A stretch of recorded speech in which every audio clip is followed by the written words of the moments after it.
Good morning बच्चे, कैसे हैं आप लोग। आज के इस नए वीडियो में आपका स्वागत है। तो आज हम लोग चैप्टर 19 के अंतर्गत अपना अपना भाग्य के बारे में अध्ययन करेंगे। इससे पहले हम लोग कहानी में पढ़ चुके थे। इस कहानी में नैनीताल की भयंकर सर्दी एवं भूख और ठंड से ठिठुर कर मर जाने की बात कही गई है। नैनीताल में दो दोस्त आपस में बात करते रहते हैं। इसी बीच एक लड़का घूमता हुआ उनके सामने आता है, जो गोरे रंग का रहता है, लेकिन मैल के कारण वह काला पड़ जाता है। आंख बड़ी होती है पर सूनी होती है। और एक मित्र उसे आवाज देते हैं और सामने बुला के पूछते हैं, तू इधर कहाँ घूम रहा है? तू कल कहाँ था? कल कहाँ सोया? कल क्या किया? आज तुम यहाँ क्या कर रहा है? एक एक करके प्रश्न उस बच्चे से करते हैं और वह बच्चा एक एक करके प्रश्न का उत्तर देता है और पूछते हैं इन्हीं कपड़ों में। यहाँ तक हम लोग कल अध्ययन कर चुके थे। इसके बाद हम लोग फिर बालक जवाब देता है। बालक फिर आंखों से बोलकर मुख खड़ा था, आंखें मानो बोलती थी। यह भी कैसा मूर्ख प्रश्न है।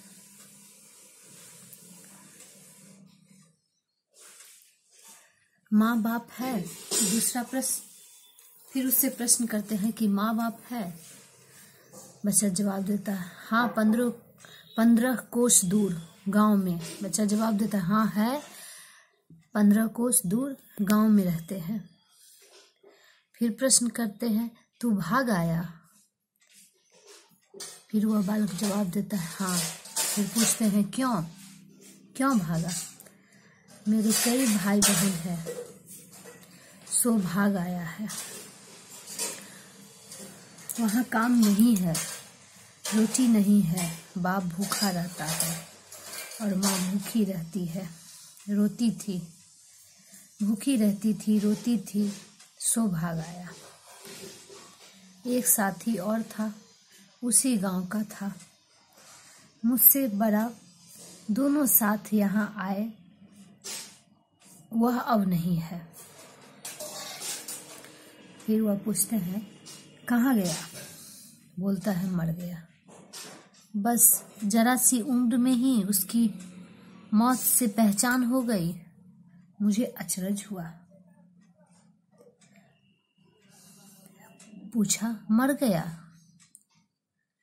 बच्चा जवाब देता है हाँ साहब, हाँ साहब ने मारा था, मर गया। फिर वह कहते अच्छा हमारे साथ चल। वह साथ चल दिया। लौटकर हम वकील दोस्त के होटल पहुंचे।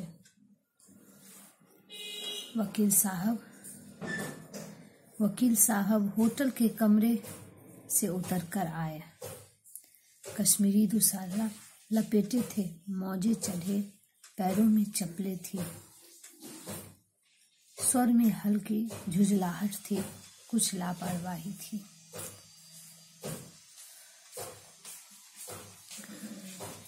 ओहो, फिर आप कहिए। फिर वो उससे पूछते हैं आपको नौकर की जरूरत थी ना? देखिए यह लड़का है। फिर वो पूछते हैं कहाँ से लाए? इसे आप जानते हैं?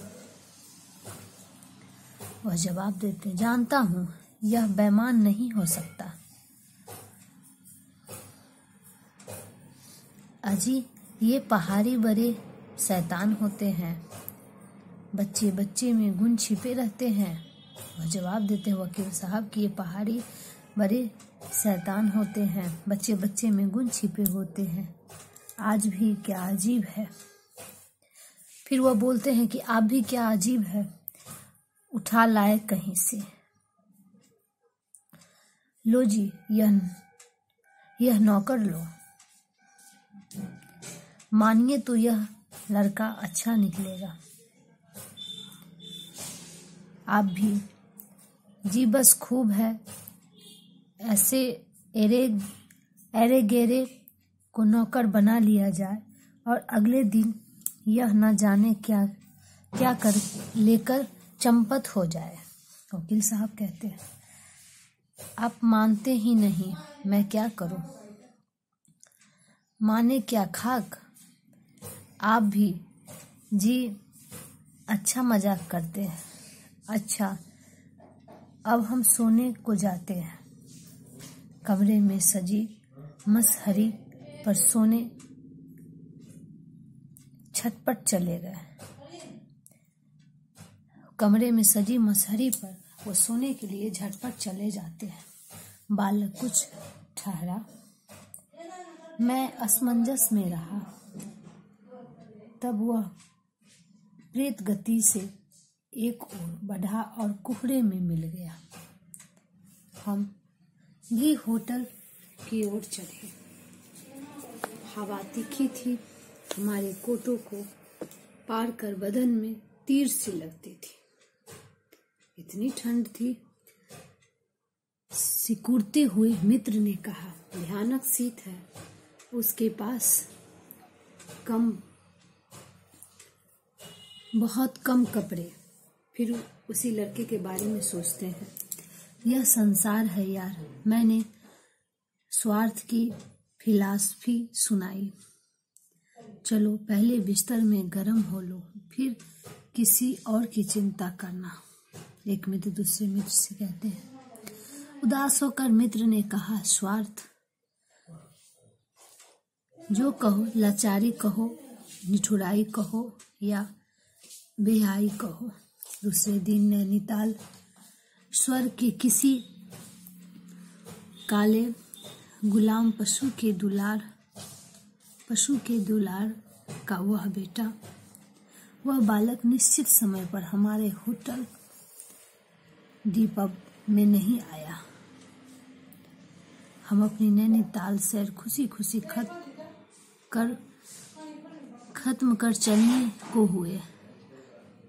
उस लड़के के आस लगाए बैठे रहने की जरूरत हमने नहीं समझी। मोटर में सवार होते ही यह समाचार मिला। पिछली रात एक पहाड़ी बालक सड़क के किनारे पेड़ के नीचे ठिठुर कर मर गया।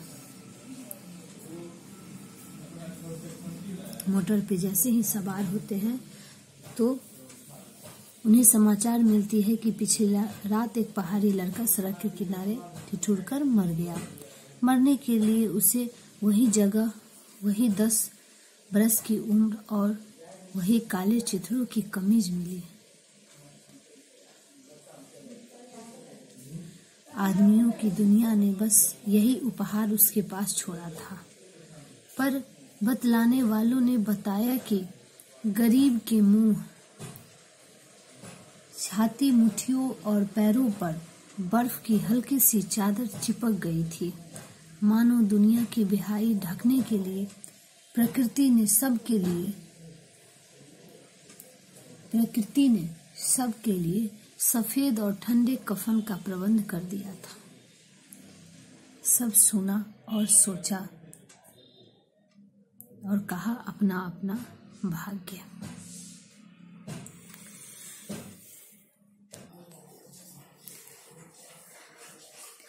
इस कहानी में लेखक ने बड़े व्यंग्यपूर्ण ढंग से यह बताना चाहा है कि समाज में लोग सुख सुविधाओं से संपन्न हैं। वे समय पर तो ऐसे बच्चों की सहायता नहीं करते जो असहाय होते हैं, जिसे सहारा की जरूरत होती है, लेकिन बाद में उनके करुण अंत पर यह सोचकर स्वयं को तसल्ली देते हैं कि उनका अपना भाग्य ही ऐसा था। इसलिए इस कहानी का नाम अपना अपना भाग्य रखा गया। इसके बाद हम लोग इस चैप्टर के शब्दार्थ के बारे में जानेंगे। कोहरे का अर्थ होता है कोहरा। एकाकी का अर्थ होता है अकेले। म का अर्थ होता है चुपचाप, शांत। दुशाला का अर्थ होता है चादर। मार्मिक का अर्थ होता है ममता या प्यार से भरा हुआ। बेहाई का अर्थ होता है जिससे शर्म नहीं हो। निरुद्देश्य का अर्थ होता है बिना किसी उद्देश्य के। अरुण का अर्थ होता है गहरा लाल रंग, सुर्ख। बेरोक-टोक, बिना किसी रुकावट के। कूट का अर्थ होता है जलना, खींचना। इसके बाद आप सभी बच्चे इस चैप्टर के अभ्यास प्रश्न जो लिखित और मौखिक है आप अपने नोटबुक में बना लें। उसके बाद जो बहुविकल्पीय प्रश्न दिए गए हैं उसे आप बुक में ही टिक लगाएं। तो ये चैप्टर यहाँ पे कंप्लीट हुआ। यहाँ तक बहुविकल्पीय प्रश्न है।